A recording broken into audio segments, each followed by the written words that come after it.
Happy Friday, everyone. Welcome to Intentional Conversations VodCast, where we intersect dialogue of diversity, equity, and inclusion, belonging, justice, all the things with leadership in business. We're so glad that you're here.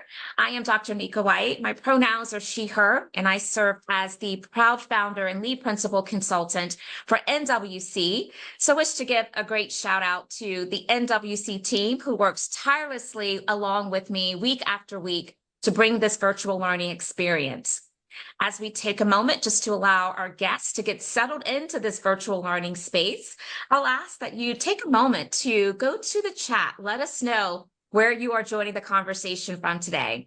It's always a treat for us to know where people are joining all the different geographies that are represented across the U.S. and even outside of the U.S. That is correct. We often have people that will join our VodCast community from other countries, and we're always so grateful.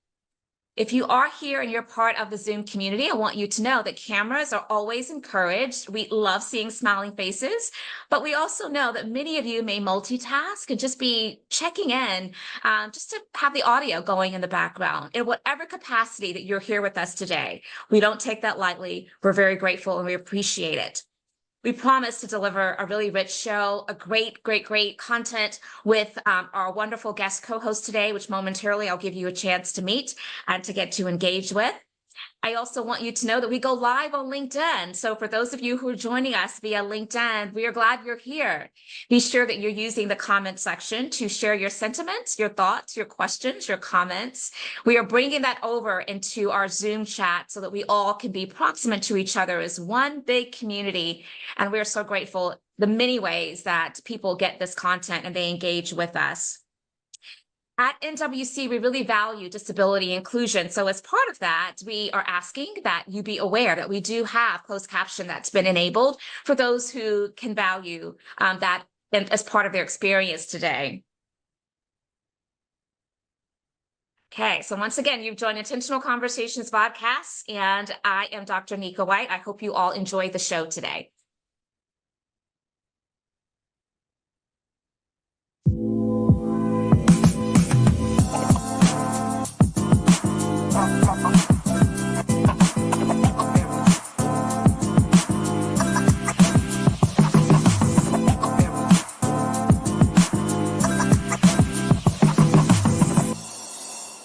Let the conversations begin, indeed, and that is precisely what we're about to do at this moment. If you're just checking in, you are lucky because you have joined Intentional Conversations VodCast. We also make the show available in podcast capacity for those who like to get their content via podcast. So glad that you're here with us today. Welcome. One of the things that we like to do at the top of the hour of every Intentional Conversations VodCast is just to acknowledge some of the national observances that are going on. This is the last Intentional Conversations for the month of August. And so as we go into September, I do want you to be aware that September 15th through October 15th is National Hispanic Heritage Month. And so as we always share, let's make sure that we're doing our part to learn about the Hispanic culture, to really find ways to stand in solidarity and support of all of the Hispanic individuals that are part of our communities. And let's make sure we're not just doing it during the dates of September 15th through October 15th, but all year long. And so make sure you're taking heed to that information. And because this is still August, the last Friday of August, I do want to continue to acknowledge National Black Business Month. I would be remiss if I did not continue to recognize that as a Black woman founder. Let's support Black businesses. A rising tide lifts all boats. And so thank you in advance for taking heed to that suggestion. I am so excited because I have been teasing you all for a long time now, telling you that LinkedIn Learning Course number 4 is being released. And today I'm so excited to say that it has been released. It is now available, and the topic is addressing hate speech in the workplace. I will tell you, there's never been a more important time for us to lean into content around knowing the difference between free speech and hate speech. Civility in the workplace is a conversation that we aren't having enough. And as we think about the high stakes moment of our country's history, we need to make sure that we're doing our best to show up in a way where we can engage in civil, productive dialogue that's respectful. And so if you think that this course could be a benefit to you and your colleagues, then make sure that you take advantage of it. Again, addressing hate speech in the workplace. Hope you'll take advantage of that. As I mentioned before, Intentional Conversations is also available on the go. So if you like to get your content in podcast capacity, you can do so for the Intentional Conversations podcast. Now, it just be a great pleasure to also be able to give you a little bit of heads up for what you can look forward to in future weeks for our guest co-hosts regarding the Intentional Conversations podcast. We will be kicking off September, and I am so excited because our guest co-host who's going to kick off that month is Urowell DeRowan. And I'm so excited because she and I are going to be in a really rich dialogue. She and I have collaborated together before, and so I hope that you will mark your calendars and be here on September the 6th for that Intentional Conversations dialogue. Now, it does me great pleasure to take a moment to formally introduce today's guest co-host, and I do so by reading the individual's bio. Why do I do that? Because it's so important to me that our VodCast community knows the accolades, the credentials, the experiences in which our guest co-hosts show up to the conversation with. And so we do so by helping you to understand a little bit deeper about their background by reading their bio. So it does me great pleasure right now to introduce Shelmina Abji, who is an author, a board member, a TEDx speaker, former IBM VP, an angel investor, and distinguished alumni who is devoted to helping career women emerge as leaders. As an immigrant of humble beginnings and a first-generation college graduate, Shelmina rose up to become one of the highest-ranking women of color at IBM while raising her 2 children as a single mother. She has led global teams in various businesses in multiple sectors. She has delivered over $1 billion, and that's with a B, in revenues annually, and has consistently maintained high client satisfaction as well as team morale. She was a decision maker in hiring and promoting hundreds of professionals. At the peak of her career, she left IBM to pursue her passion for creating gender equality in leadership. Shelmina now speaks at corporations, colleges, conferences globally, and has appeared at TEDx. She has mentored hundreds of women and impacted the careers of thousands. She also serves on the advisory board of Girl Up, a global leadership development initiative, positioning girls to be leaders in the movement for gender equality. And she previously served on the board of the TI Seattle, Bellevue College, and Young Women Empowered. So you know what to do at this moment, VodCast community. I want you to find all of those emojis, those reactions, those words of affirmation, place them into the chat to let our guest co-host today know that she is appreciated for spending this time with us. I am going to stop sharing my screen and add her to the spotlight. And before we engage and I release Shelmina to greet you in her own way, one of the things that I often like to start with is to get our guest co-host to greet our audience by sharing something that we would not know from reading or hearing your bio, which I've just read, or from going to your LinkedIn profile. So welcome. Thank you so much for being here with us today. We're grateful for your presence, and we really look forward to engaging with you in this conversation. Well, thank you, Nika. Thank you for having me. It is such a distinct honor and a privilege to be speaking with you. I love the work you're doing, and I couldn't be more excited to be on this. And when you ask about something that's not, because I'm quite the public personality, there's a lot written about me. What I will share with you is I love to cook my mother's dishes, and I love to feed people. So I have lots of people coming home, and this is how I honor her legacy, because as you will read about me, my mom used to cook for other people when she was raising us to be able to put food on the table. And so cooking has always been this part of our lives, and this is how I continue her legacy. So you won't find that on Google or LinkedIn anywhere. You know it, and your audience know it now. Well, thank you. Thank you so much for letting us in on that little insight. And I hear often that food is one of those things that certainly brings us together. And I love that for us, because I think that food is very much connected to our cultures. It's also connected to our heritage. And it really is a way for us to break bread and to deepen the connections. And so I think that's beautiful that you love to make your mother's dishes. And so that is fantastic. Thank you so much for sharing that part of your story with us. So I want to jump right in. I know that you have had a successful career at IBM. And so what I would love for you to share with our community today is what inspired you to leave that successful career at IBM to then focus on gender equality in leadership? Yeah. Well, it was a journey, the second aspect of it. But the first, let me answer what inspired me to leave my corporate role. And this happened 10 years ago, Nika. Okay. I was one of the highest ranking women of color at IBM. My career was going really well.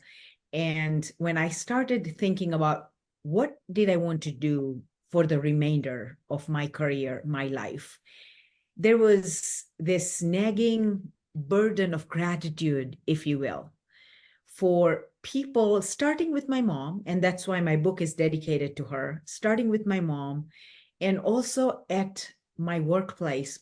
And also personally, there were so many people that helped me achieve both my personal and professional success. And while I was working, I tried to do my best to mentor others and to give back what had been given to me. But there was only so much time left between a full-time career and being a single mom to be able to do. Yes. You understand, right? Yes. 2014, I decided that I was going to spend the rest of my career life helping others achieve success, to honor the people who had helped me achieve this success, especially based on where I came from. And you read in my bio where I come from. Yes. Yes. So I love that that. That is so beautiful. it was my inspiration. And in and you will appreciate this. So in my book, in the chapter of intentional relationships, I actually quote Alex Haley, who says, when you see a turtle on a ledge, you know it had help getting there. That was the story of my success. And I Yes. wanted to put as many turtles on as many ledges as I possibly could, because I wanted to give more than what I received.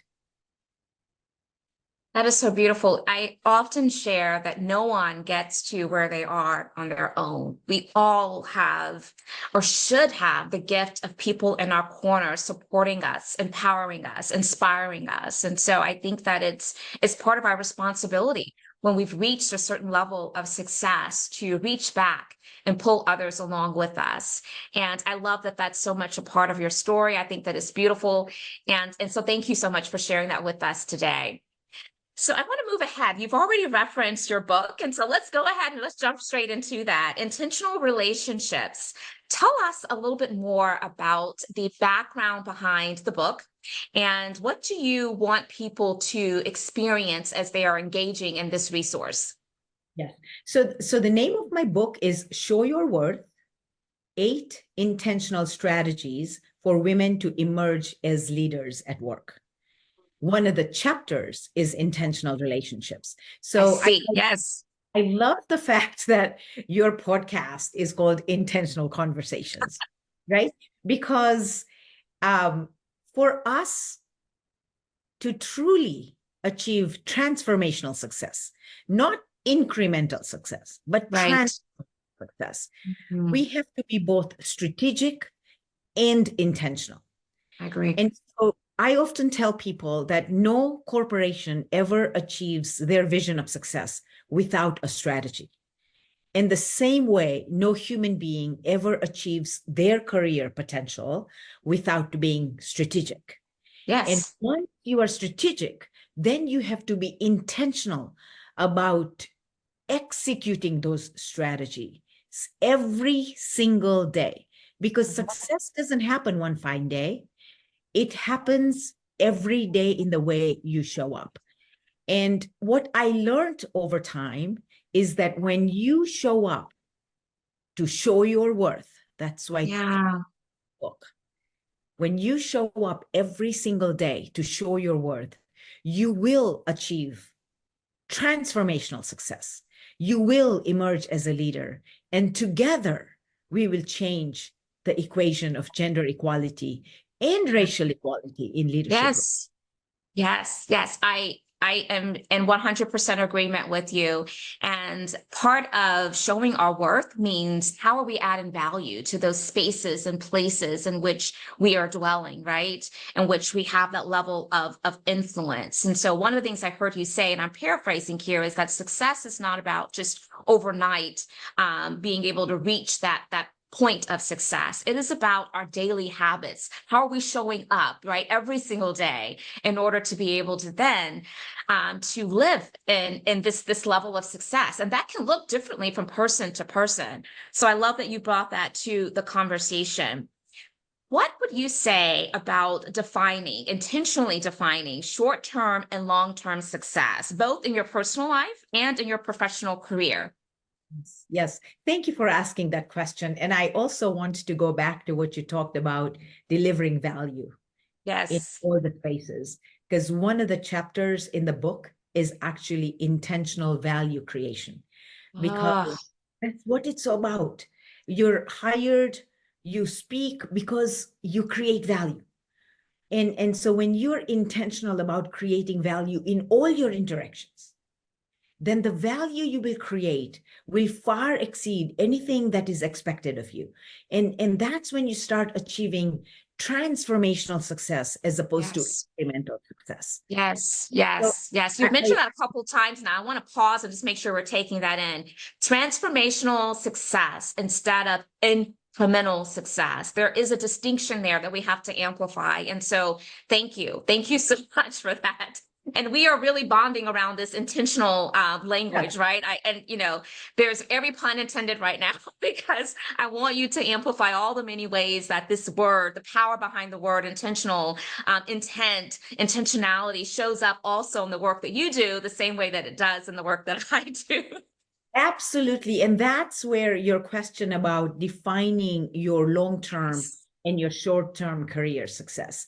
Because Nika, what happened with me, I never saw anyone that looked like me in any roles that I was in, nor any roles that were ahead of the role I was in. Yeah. There were no senior leaders that looked like me, that spoke like me, that were immigrants from humble beginnings. I couldn't relate to anyone. And so inadvertently, I was settling for small successes. And Mhm. my frame of reference, all I wanted to do was obtain a college degree so I could lift my family out of poverty. That was my first definition of success, is to lift Yeah.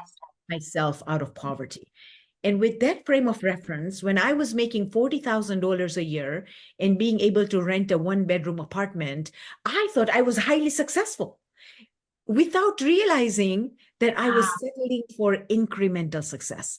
And Yes. so, what I urge my readers to do in the first chapter is to aim high, to get outside your comfort zone, to shoot for something that you don't believe you can actually achieve. And then you learn along the way. So, the two things I ask are aiming high and ensuring that your success is aligned with your values. Uh, Yes. and in there, I share a story of a close friend of mine who does incredible DEI work. Her name is Vernee Myers. Oh And my gosh, yes, of course. okay, Yes. so If any of you have ever heard of this tiny brand called Netflix, then maybe, you've heard of her name. But she And used to be the global, chief diversity, equity, inclusion officer, and now she's back into her own consulting firm doing such amazing work. But of course, we know Renee Myers. Yes. I share her story about how sometimes we will take on roles that the society expects us to have, or a role that's going to make us a lot of money, but it doesn't fulfill us. And that's Yes. why when you define your 5-year definition of success, it has to be both personally fulfilling.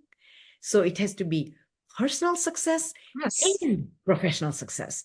Because no matter how much professional success you achieve, if it's not fulfilling, it's going to ring hollow at some time, Absolutely.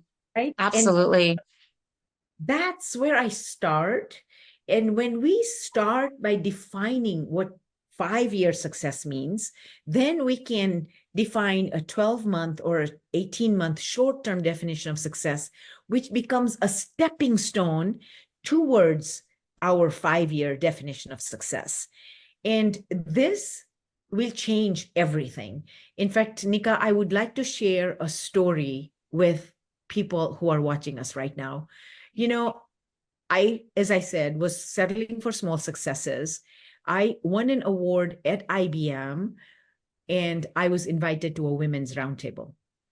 I go to that women's roundtable, and our general manager, I was in Minneapolis at the time, our general manager, Susan Whitney, had come from Chicago, and I was sitting around a mahogany table with all these high achieving women.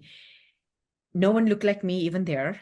And at the end of that particular roundtable, my boss's boss had asked me to walk Susan back to his office.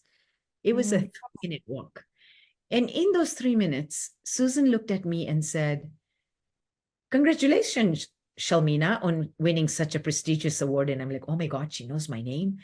And then just as casually as someone would ask you your restaurant preference, she says, "Where do you want to be in 5 years?" Nika, I looked at her with a glazed look in my eye, and I said, "I don't know." I said, "I was so busy and so focused on doing the best possible job in my current role, I don't think about where I want to be in 5 years." Now, going back to the intentional value creation, because I came to the United States as an immigrant and an international student, I deeply understood that the only reason this one company hired me was because of the value that I could create, not just in my project, but also towards the success of my organization. So intentional value creation was ingrained in my DNA. So everywhere I went, I sought to create value intentionally at my maximum capacity. And that's why I got this award. But I had never really thought about what I wanted to do next.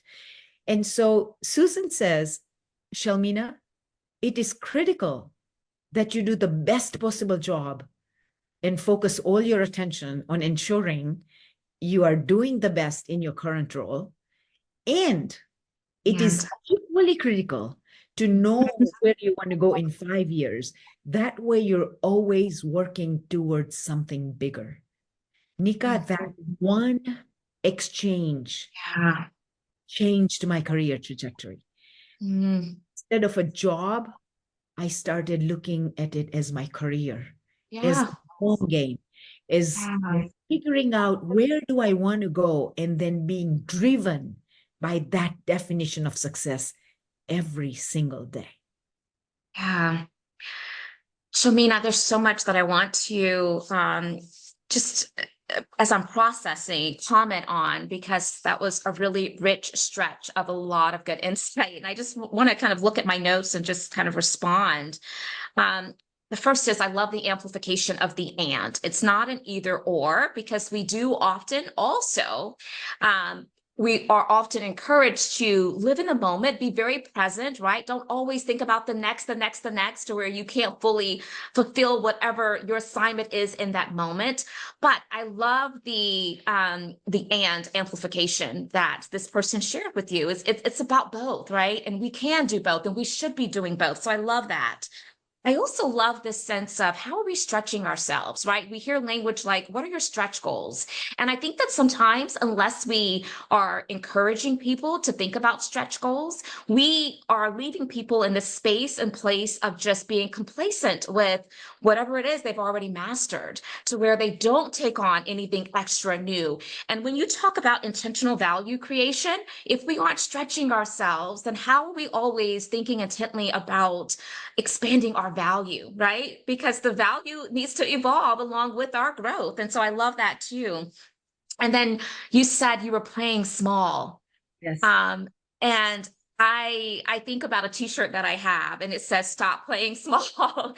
And a friend gave it to me, and that t-shirt means a lot, because I think that a lot of us find ourselves playing small and not even realizing what the potential is, and not even dreaming bigger, because we've never seen that before. It's never been modeled for us before. And Yes, so it causes us to automatically put this ceiling in place that quite honestly shouldn't be there. And yes. so I love everything that you're bringing to this conversation, and I hope that people are also getting and processing the way that I am, because even as someone that's pretty driven and ambitious, I'm thinking, where have I been playing small to where I've just kind of felt like this is the limit to this particular project or this engagement and this initiative.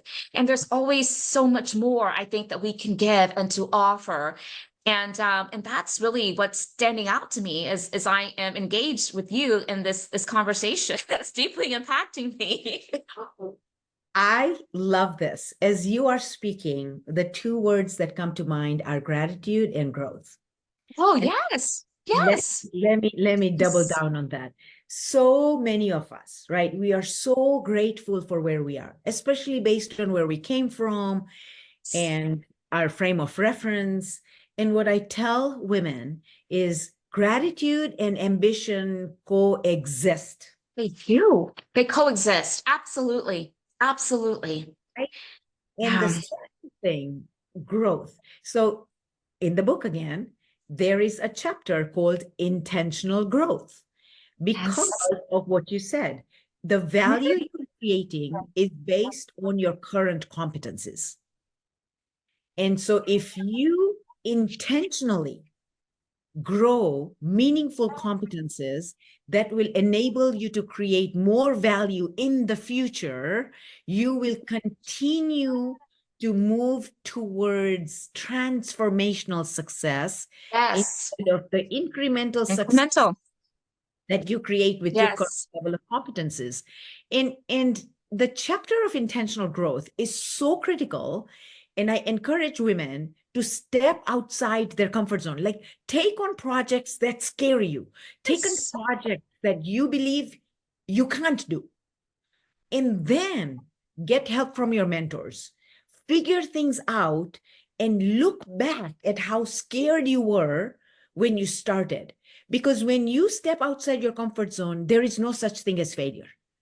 It's not about achieving a desired outcome. It is about growing your competencies, because Knowing that. Yeah. that's your definition of success.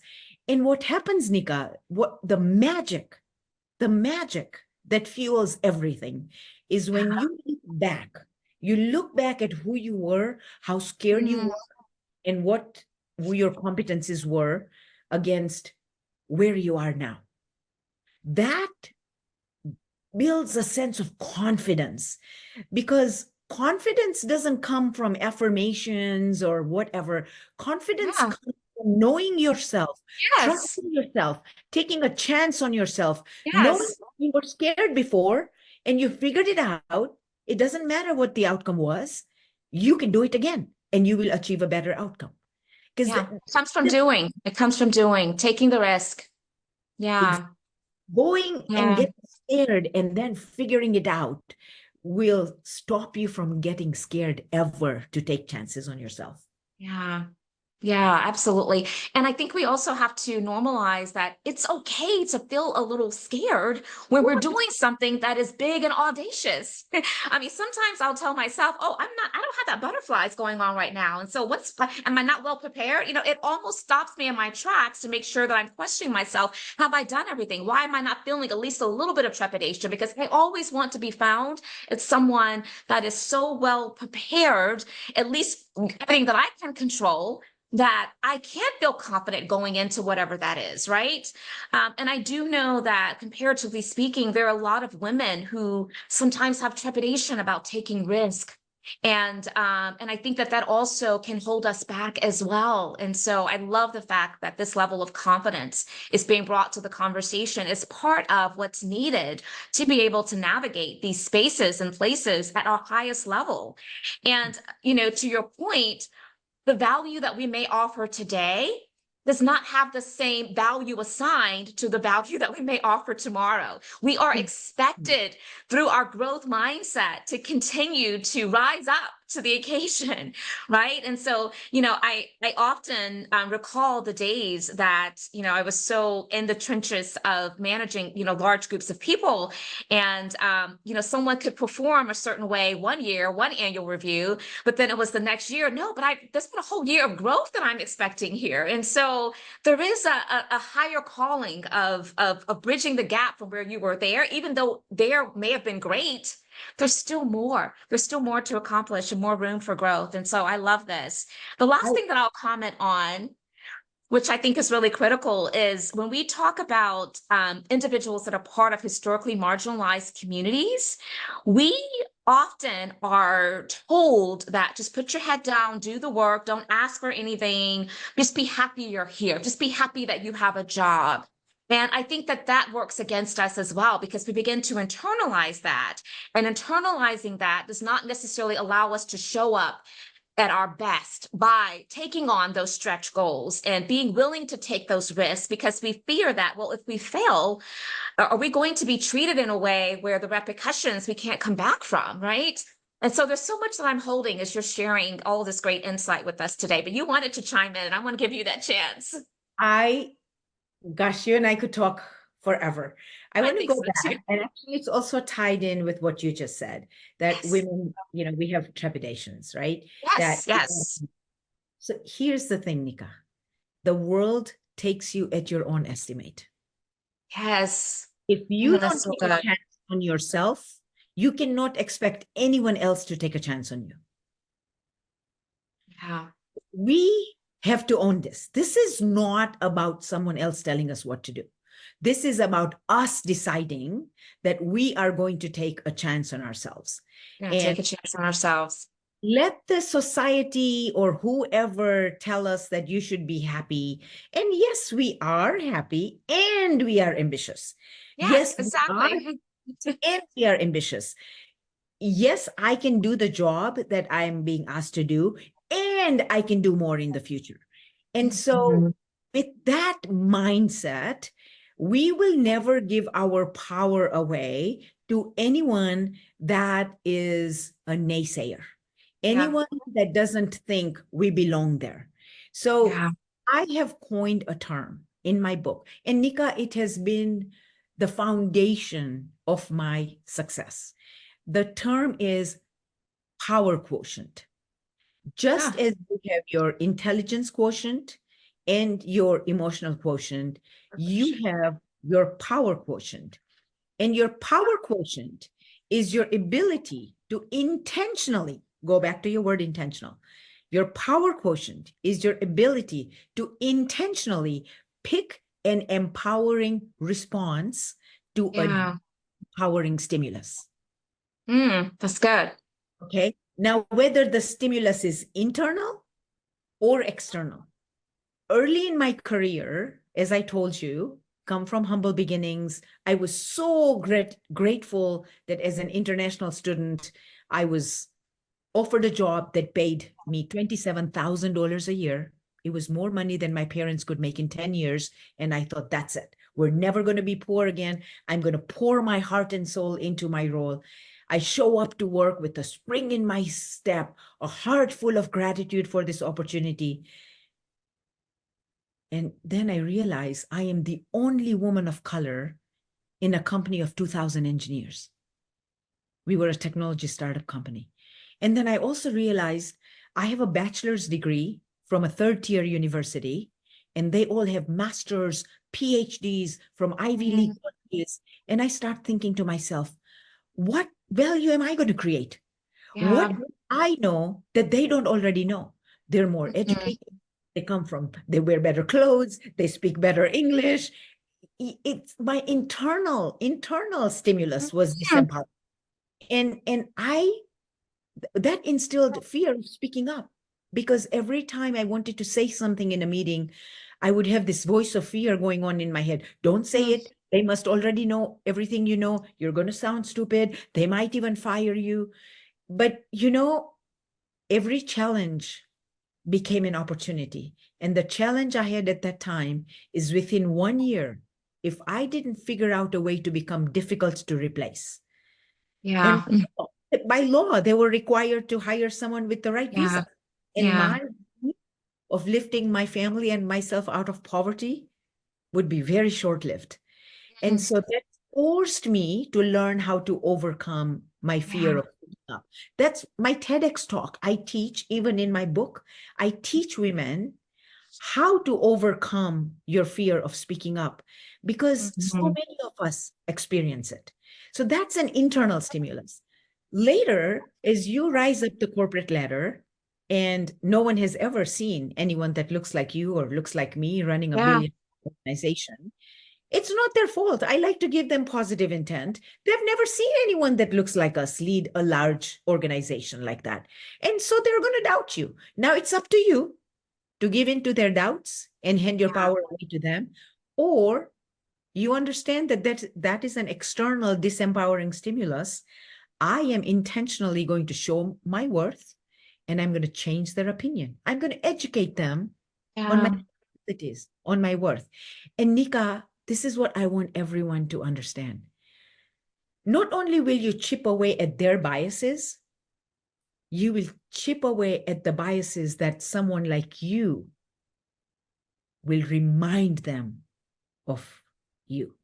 So Mhm. when you Yeah. show your worth in a role like that, anyone else who then takes on a role like that will get your benefit. And so Yes. for us to achieve transformational success, to emerge as leaders and be present in every room where big decisions are made, we're not doing this just for ourselves. We're doing this for everyone that's going to follow us. Mhm. It's not just for ourselves, it's for others as well. That is so rich. I had a friend that shares quite often. She's a speaker, and she shares often that one of the biggest mistakes that women make is giving away our power. And we do so by believing that we don't have any. And so again, great synergy to what often I hear her socialize around to what you're sharing today too. And when I think about all of the microaggressions that women of color experience in the workplace, yes, it is true that the internal dialogue can be really, really hard to overcome because we question ourselves. Did I really hear that correctly? If I say something and I speak up, will people think that I'm overly sensitive? And so then that spirals into another vicious cycle. And so I think it's so important for us to be exposed to this type of information and insight and strategies. We had a guest co-host on a couple of weeks ago. Her name is Elaine Herring. You may know her, a woman of color, but she wrote the book Unlearning Silence. And again, some parallels to a lot of what you're sharing in today's conversation. Okay, so I want to go to the next question, and I want to talk about, now that we've addressed, yes, go ahead. Yes, I want to double down because you mentioned that women give their power away because they don't have any. So Yes. that's upon us. That is Yeah. upon us. And frankly, I also used to give my power away when I didn't recognize my worth. And this Yeah. is why the title of the book is Show Your Worth. Show In your order worth. to show your worth, you have to first know and internalize your worth. Once you know Yeah. you internalize your worth, you will never become a victim of anybody else. And here's the thing, Nika. Yes, there are microaggressions. Yes, there are biases, conscious and unconscious biases. Mhm. No one can refute that, right? Right. Yes, agree. And what I tell people is people will not always be the way you want them to be. Circumstances and situations will not always be the way you want them to be. Right. But they don't define you. Your Right. response to those people, your Absolutely. response to that circumstance define you. And so when you have disempowering people or circumstances, take a breath and say, I am not going to let them drive me. Instead, I'm going to show my worth. That's how you stay in your power and grow your power every Mhm. time you face an internal or external stimulus that wants to take your power away. Yes. It's important for us to focus on what we can control, right? And so let's reframe some of the ways in which maybe we have been defined by others, right? And speaking to ourselves so that we can stand in that confidence and in that power that allows us to show up successfully. So we are going to share a link to your book and, of course, information for people to be able to reach out to you. Again, the book is called Show Your Worth. I love that that is the title because it does connect very beautifully to all of the different things that you have expressed. We see it in your background. There you go. Show Your Worth. Love it, love it, love it. And yeah, you see it. yes, absolutely. And we hope that everyone will take advantage of that. Okay, so I want to keep going because we do have maybe about another, 10 or 12 minutes left, and I want to make sure we can maximize our time. So we've talked about the importance of showing our worth, adding value, right? All the things. But when it comes to really stepping out of one's comfort zone, that can be really, really hard. And so I want to get practical. Sometimes I have a background that I will use for the Intentional Conversations podcast that says making DEI practical. I think practicality is so critical. So I want to give some very specific tools and strategies that we can recommend to this community for accelerating growth outside of one's comfort zone. Yes, I love it. So, like I said, an entire chapter called Intentional Growth. And the way I look at it, there is growth occurring every single day if you're intentional about it. Every interaction, Nika, has two opportunities. One is for you to create value, and one is for the interaction to create value for you. And the value it creates for you is your growth. You could be interacting with someone and see something the way they said it, or the knowledge they shared, or the way they came across, and you could say, oh, I'd like to be like that. Oh, I should learn like that. So every interaction gives you an opportunity to create value, but also to learn. Like I learned how to speak by observing people, by observing when they spoke, there is pin drop silence. So they were giving value to me while I was observing them. So there are these incremental growth opportunities in every interaction. However, for transformational growth, you have to step outside your comfort zone. And you should know. So when you are driven by your long-term definition of success, as I mentioned, first chapter, I encourage you to aim high. And when you aim high, that automatically means that you are going to need to do something you've never done before. Right. If it doesn't scare you, then you're not stretching yourself enough. And I use the rubber band rule. You want to get to a point of tension, but not to a point of breakage. We don't want to get mental, physical, emotional illness, none of that stuff. We want to push ourselves to a point of tension. And so when you define success in 5 years, you want to be somewhere which is your wildest dream, right? That will require you to build competencies that will enable you to do that role. So when you are stepping outside your comfort zone, you know exactly why you're stepping outside your comfort zone. Right. You know that you're there because you need to build certain competencies. You need to build certain relationships. You need to show certain value. You know exactly why you're stepping outside your comfort zone. You also need to know, Nika, you can ask for help. Because I will tell you, no one ever has achieved success without somebody's help. 100%. And so know that you can ask for help, but you don't go to a senior executive and ask for small help because now they're going to say she can't figure that out on her own. You go there when you are stretched outside your comfort zone, when you know you need something they have that you don't have, you have done your homework, and then you specifically ask them that I am working on this project. It is stretching me beyond my competence.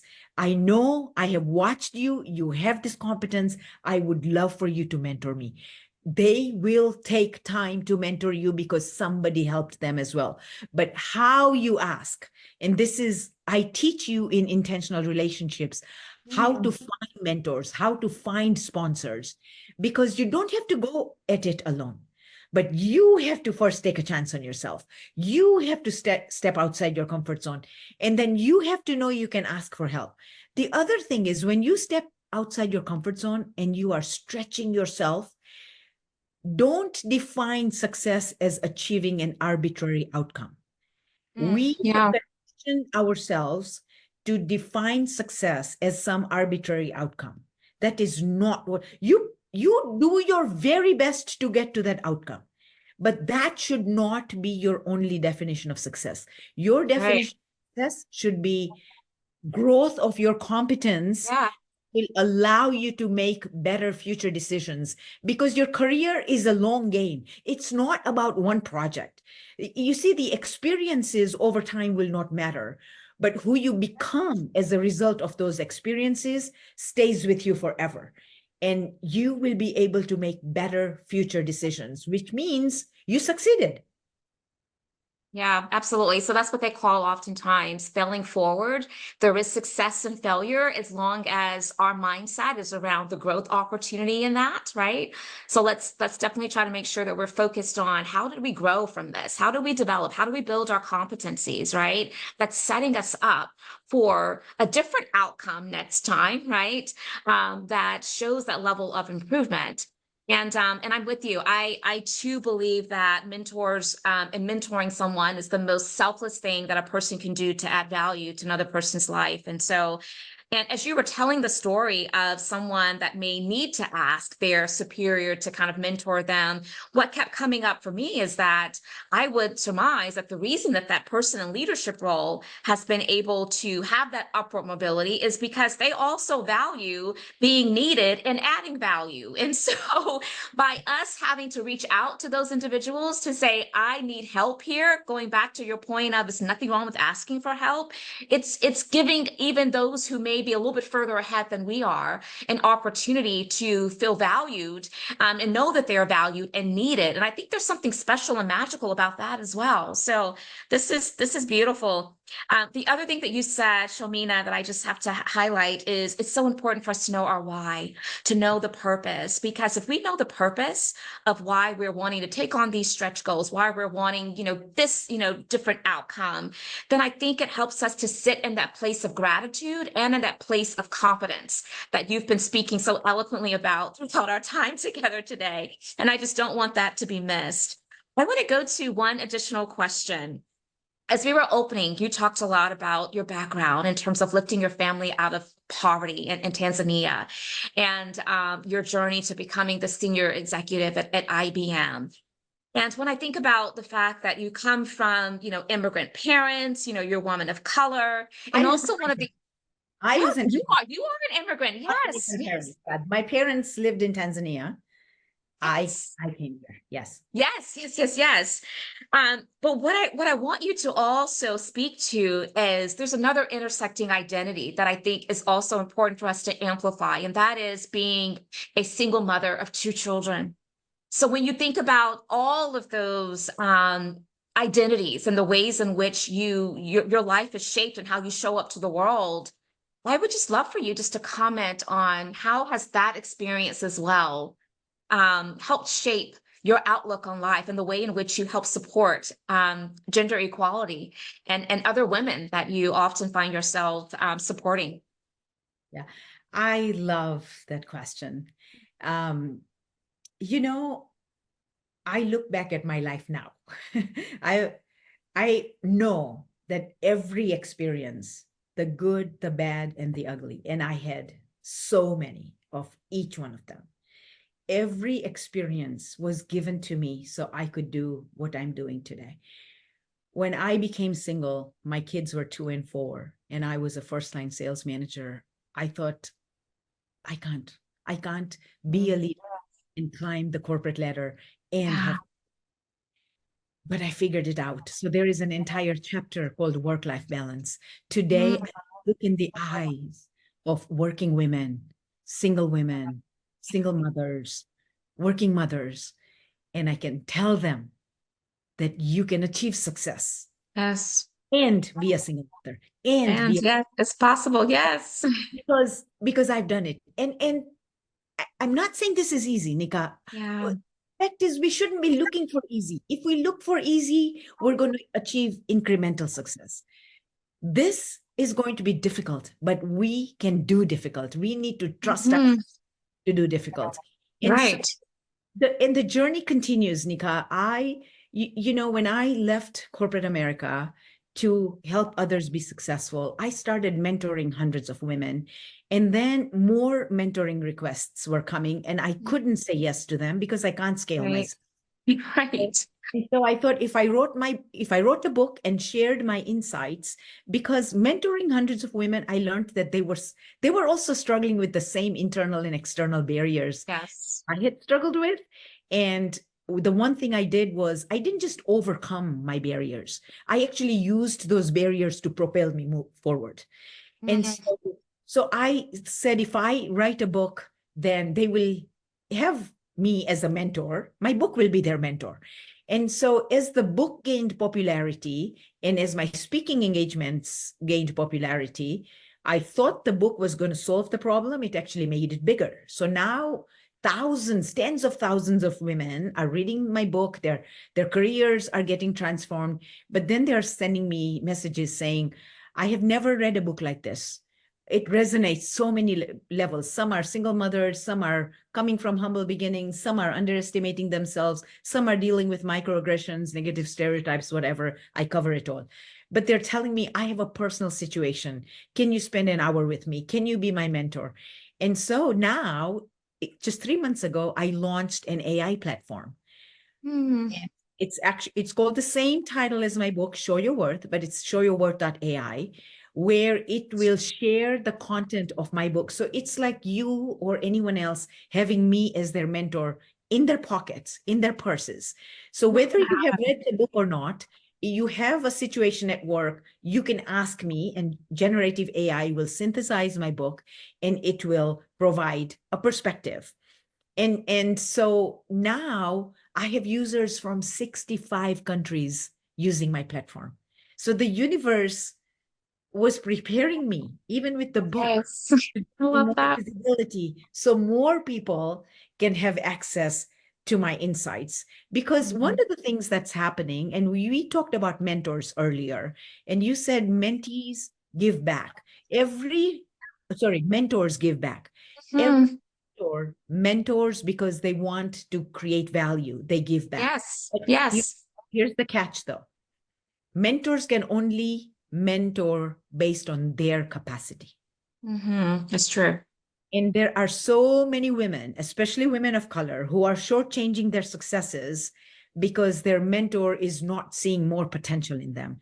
Their mentor is not encouraging them to take risks, to step outside their comfort zone, to achieve transformational success instead of incremental success, because the mentor probably only achieved incremental success.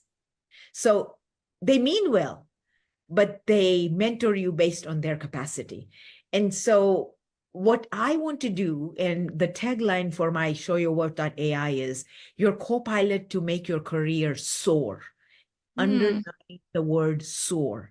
I want each one of us to maximize our career potential, to not settle for small successes. And here you have an opportunity to have me as your mentor 24/7.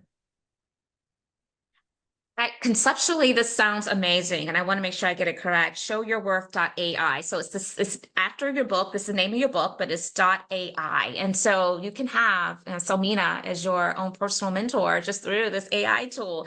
That is amazing. Well, I know that you have a hard break at the top of the hour, so I definitely want to honor and respect that. But we have to have you back because this has been so rich, and I feel like there's so much more we can cover. Thank you for saying yes to our invitation.